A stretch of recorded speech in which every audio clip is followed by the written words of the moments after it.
नमस्कार. MPSC wisdom या YouTube चॅनलवर आपल्या सर्वांचे स्वागत आहे. आज आपण ग्रुप एच्या परीक्षांबद्दल बोलणार आहोत. आपण त्याच्या स्ट्रॅटेजीबद्दल बोलणार आहोत. पण ही स्ट्रॅटेजी आपल्याला ग्रुप बीच्या परीक्षांमध्ये सुद्धा कामात येणार आहे. स्ट्रॅटेजी म्हणजे नक्की काय असतं, की आपण आपला अभ्यास कसा करावा, त्याचं नियोजन कसं करावं. म्हणजे आपले जे सगळे विषय आहेत, इतिहास आहे. मग इतिहासमध्ये म्हटलं तर आपल्याला भारताचा इतिहास आहे, आपल्याला महाराष्ट्राचा इतिहास आहे, त्यामध्ये आपल्याला समाज सुधारकांबद्दल सुद्धा वाचायचं आहे. भूगोल म्हटलं तर जगाचा आहे, भारताचा आहे, महाराष्ट्राचा आहे.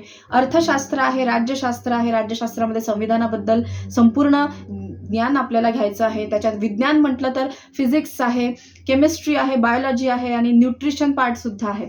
तर या सगळ्या विषयांचा अभ्यास आपल्याला कसा करायचा आहे, आपण हे सगळे विषय कसे हाताळायचे, हे सगळ्यात इम्पॉर्टंट आहे. प्रत्येक विषय अभ्यास करण्यासाठी एक वेगळा अप्रोच असावा लागतो, एक वेगळी स्ट्रॅटेजी ठेवावी लागते. आणि एक कॉमन स्ट्रॅटेजी असते अशी, की 2 विषय सोबत ठेवावे. 2 विषयाचा अभ्यास सोबत करावा आणि सीसॅटची प्रॅक्टिस आणि सीसॅट बरोबरच चालू घडामोडी हे वाचणं, हे रोज वाचणं हे आपल्याला आवश्यक असतं. कारण त्या रोज नवीन-नवीन अपडेट होत असतात आणि त्याच्यामुळे आपल्याला अपडेटेड असणं खूप आवश्यक असतं. आपण स्ट्रॅटेजीचे अनेक व्हिडिओज बघतो, आपण टॉपर्सची स्ट्रॅटेजी बघतो आणि टिप्स घेतो, नोट्स त्यांनी कोणत्या नोट्स वापरल्या किंवा त्यांनी कोणती पुस्तकं वापरली, आपण या सगळ्याचा विचार करतो आणि तो विचार करणं योग्य आहे. काहीच हरकत नाही. आपण सगळ्यांची स्ट्रॅटेजी बघू शकता, इन्स्पिरेशन घ्यावे, टिप्स घ्यावं. पण तुमची स्ट्रॅटेजी तुम्हाला ठरवणं आवश्यक आहे. तुमच्यापैकी कोणी स्टुडंट असतील, तुमच्यापैकी कोणी गृहिणी असेल, तुमच्यापैकी कोणी पार्ट टाईम जॉब करत असेल किंवा कोणी फुल टाईम जॉब करत असेल. मग तुम्हाला अवेलेबल असणारा टाईम आणि त्या पर्टिक्युलर टॉपरला असलेला अवेलेबल टाईम तो सारखाच असेल कशावरून?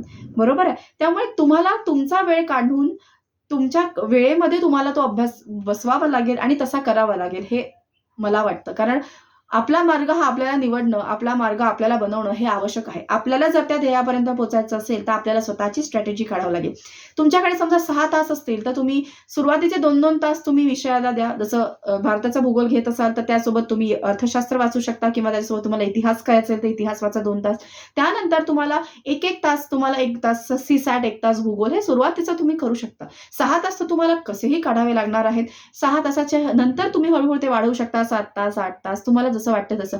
पण हो, अभ्यास करताना आपल्याला हे मात्र लक्षात ठेवावं लागणार आहे, की आपल्याला हवी असणारी ती म्हणजे हायेस्ट एनर्जी आणि एनर्जीसाठी आपल्याला मानसिक स्वास्थ्य आणि शारीरिक स्वास्थ्य दोन्ही जपावं लागणार आहे. आणि पुष्कळदा असं होतं, की 10-10, 12-12 तास अभ्यास करतात मुलं, पण झोप कमी होणे, ठीक आहे, झोप न होणे, त्यामुळे त्यामुळे अजून नवीन-नवीन त्रास त्यांना सुरू होतात.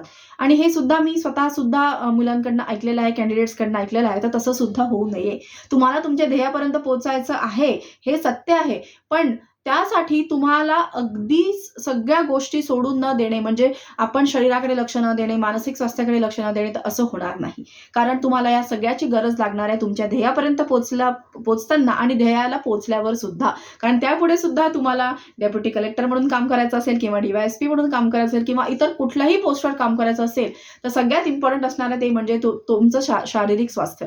त्याच्यामुळे या सगळ्याकडे लक्ष देऊन तुम्हाला तुमचा अभ्यास सुद्धा सांभाळायचा आहे. आणि याशिवाय तुम्ही जर स्टुडंट असाल, तर तुम्हाला तुमच्या कॉलेजचा अभ्यास करायचा असेल आणि तुम्ही गृहिणी असाल, तर तुम्हाला घर सुद्धा सांभाळायचं असेल. तुमच्या घरातली 100 कामं सुद्धा तुम्हाला सांभाळायची असणार आहेत. त्यामुळे स्वतःची स्ट्रॅटेजी स्वतः प्लॅन करा. आरामात अभ्यास करा. आणि एक-एक विषय जसा वाचला, जसा आपण जगाचा भूगोल पूर्ण केला.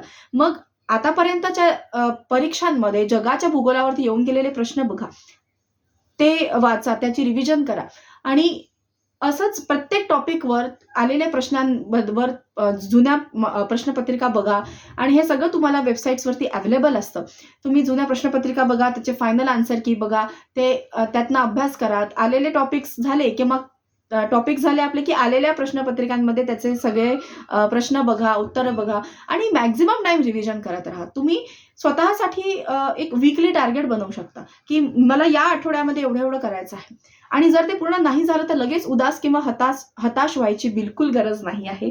कारण इट्स अ प्रोसेस. ठीक आहे. लर्निंग, अभ्यास करणं ही प्रोसेस आहे. ठीक आहे. हे आत्ताच व्हायला पाहिजे, हे असं नाही होत. आजचं थोडंसं राहिलं तर ते उद्या करा. पण याचा अर्थ असा नाही की तुम्हाला अगदी कंटाळ करायचा आहे. कारण कंटाळ केला तर आपण कधीही कुठल्याही ध्येयापर्यंत पोहोचू शकत नाही. आणि त्यामुळेच तुम्हाला एक परफेक्ट स्ट्रॅटेजी स्वतःची बनवणं खरंच आवश्यक आहे. तर आपले विषय निवडा, 2 विषय सोबत घ्या, सीसॅटची पण प्रॅक्टिस करत राहा, सीसॅट सोबत आपल्याला चालू घडामोडी वाचत राहा. रोज वाचणं मला समजू शकतं की ते डिफिकल्ट होऊन जातं, कारण रोज आपण अपडेट्स घेणं हे होतं. तुम्ही वीकली अपडेट्स घेऊ शकता जर तुम्हाला ते कम्फर्टेबल असेल तर, हे ना. पण तुम्ही त्या विषयाशी कनेक्टेड राहा, कारण तो विषय आपल्याला खूप इम्पॉर्टंट आहे. चालू घडामोडींवरती प्रश्न भरपूर येत असतात आणि त्याच्याशी रिलेटेड आपल्याला स्टॅटिक वाचावं लागतं. स्टॅटिक म्हणजे जसं एखादं अमेंडमेंट बिल असेल, अमेंडमेंट आपण म्हणतो संविधानात काही तरतुदी जर बदलायच्या असेल किंवा काही प्रोव्हिजन्स नवीन टाकल्या, काही जुन्या डिलीट केल्या, तर त्या सगळ्या आपल्या पेपरमध्ये येत असतात. मग त्या बघताना आधीची प्रोव्हिजन कोणती होती त्यासाठी आपल्याला संविधान बघावं लागेल. म्हणजे हे झालं आपला स्टॅटिक पोर्शन.